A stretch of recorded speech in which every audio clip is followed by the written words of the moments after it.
welcome back to Bedtime Story Time with Jen from the Blue Mountains Public Library. Today I have my special friend here. This is Sasha, my pug, and she's also decided to join us for story time tonight. Right, Sashi? She does love a good story and lots of tickles and cuddles. All right. So today, or tonight I should say, we are going to be reading The Most Magnificent Thing. And if you look really closely, there's a little pug here too. Hey, Sushi? Yeah. All right, so before we get to our story, let's sing hello to one another. Let's get our waving and our clapping hands ready on the count of 3. 1, 2, 3. Hello, hello. Can you clap your hands? Hello, hello. Can you clap your hands? Can you stretch up high? Can you touch your nose? Can you turn around? Can you wave hello? One more time, friends. Hello, hello. Can you clap your hands? Hello, hello. Can you clap your hands? Can you stretch up high? Can you touch your nose? Can you turn around? Can you say hello? Hello. Sasha's getting good and comfortable. Okay. So, before we get to our story, we're going to go through a little rhyme together, and it's just a little movement rhyme, and it's called Clap Your Hands. So we're going to clap our hands, we're going to roll our hands, and then we're going to stomp our feet together. Are we ready? Just to get moving before we get comfy and cozy for story time. Okay. Clap your hands. 1, 2, 3. 1, 2, 3. Clap your hands just like me. Now we're going to roll. Roll your hands. 1, 2, 3. Roll your hands just like me. Now we're going to stomp. Ready? Stomp your feet. 1, 2, 3. Stomp your feet just like me. Great job. Ready? All together. Clap your hands. 1, 2, 3. Clap your hands just like me. Roll your hands. 1, 2, 3. Roll your hands just like me. Stomp your feet. 1, 2, 3. Stomp your feet just like me. Great job, my friends. Okay. So, let's get ready for our story. Grab a blanket, get comfy, get cozy. If you have a special friend at home, grab your friend, and let's get ready for our story. All right. The Most Magnificent Thing by Ashley Spires.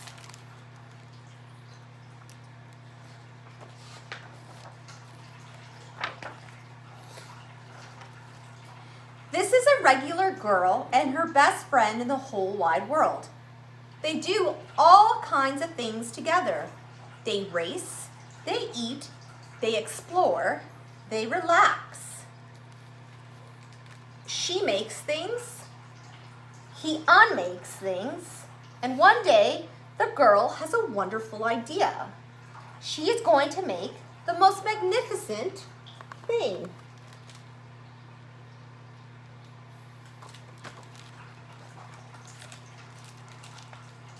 She knows just how it will look. She knows just how it will work. And all she has to do is make it. And she makes things all of the time. Easy peasy, she thinks. At first, she hires an assistant. And her assistant looks like her dog. Next, they gather their supplies. They set up somewhere out of the way and get to work.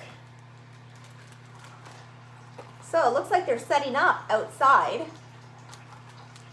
in the neighborhood. The girl tinkers and hammers and measures while her assistant pounces and growls and chews, because her assistant is a dog. When she is finished, she steps back to admire her work. She walks around one side.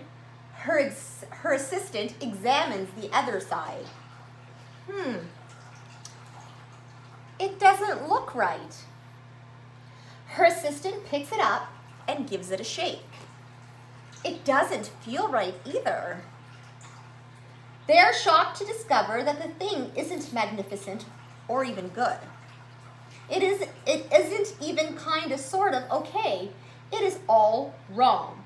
The girl, she tosses it aside and gives it another try. She smooths and wrenches and fiddles. Her assistant circles and tugs and wags.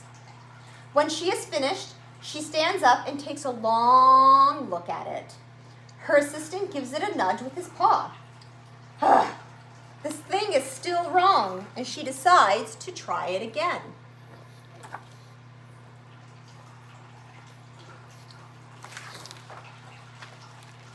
The girl saws and glues and adjusts. She stands and examines and stares. She twists and tweaks and fastens. She fixes and straightens and studies.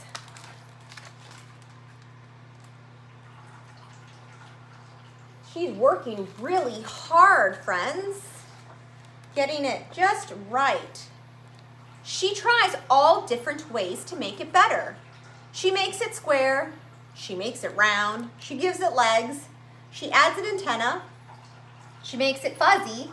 She makes it long, short, rough, smooth, big, small. One even smells of stinky cheese. P-U, stinky cheese. But none of them are magnificent.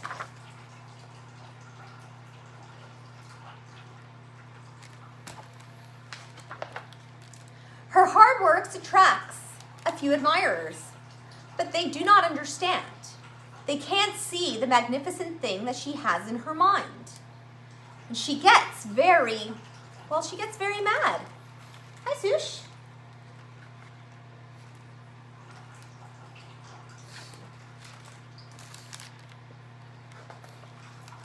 The angrier she gets, the faster she works. She smashes pieces into shapes. She jams parts together. She pummels the little bits in. Her hands feel too big to work, and her brain is too full of all the not right things. If only the thing would just work. She's getting a little bit frustrated. And sometimes when we're really trying to create something or make something or do something, sometimes we get a little bit frustrated. Oh no, with all the banging, crunch! The pain starts in her finger. It rushes up to her brain, and she explodes. It is not her finest moment.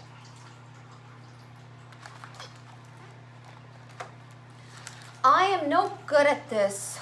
I quit. Her assistant suggests a walk.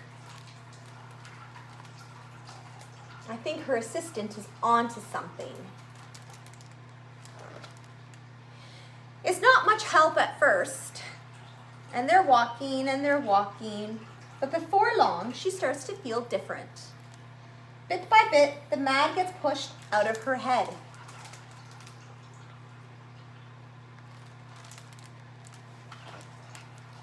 As they stroll along, she comes across the first wrong thing she made. The bad feelings are about to start all over again. Then she notices something surprising. There are some parts of the wrong things that are really quite right. The bolts on one, the shape of another, the wheel to seat ratio of the next. There are all sorts of parts that she likes.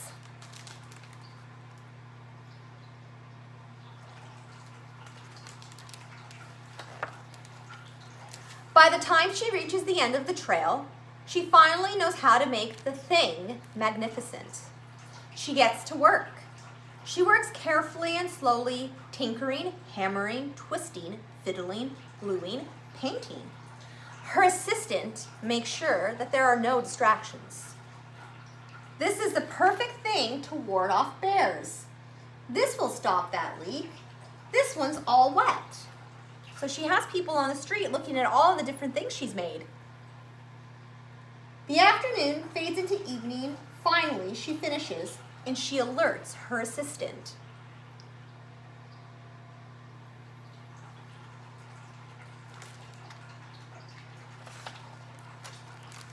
The pair take a good long look.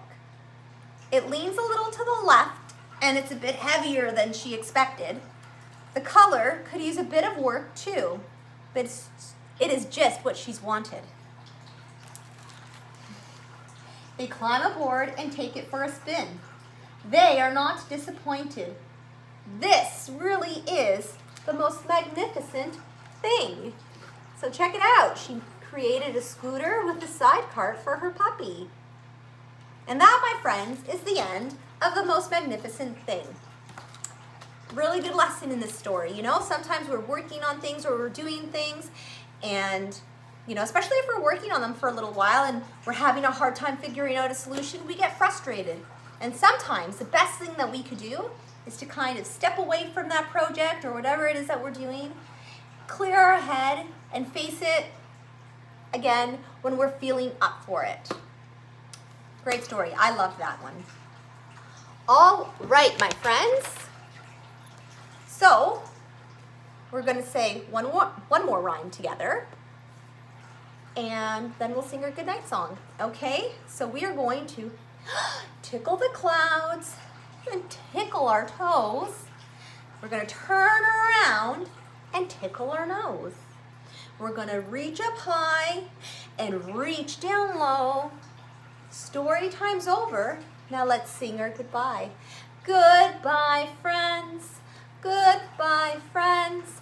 Goodbye, friends. It's time to go to bed. Good night, my friends. I'll see you again next Wednesday for some more story time. Bye for now.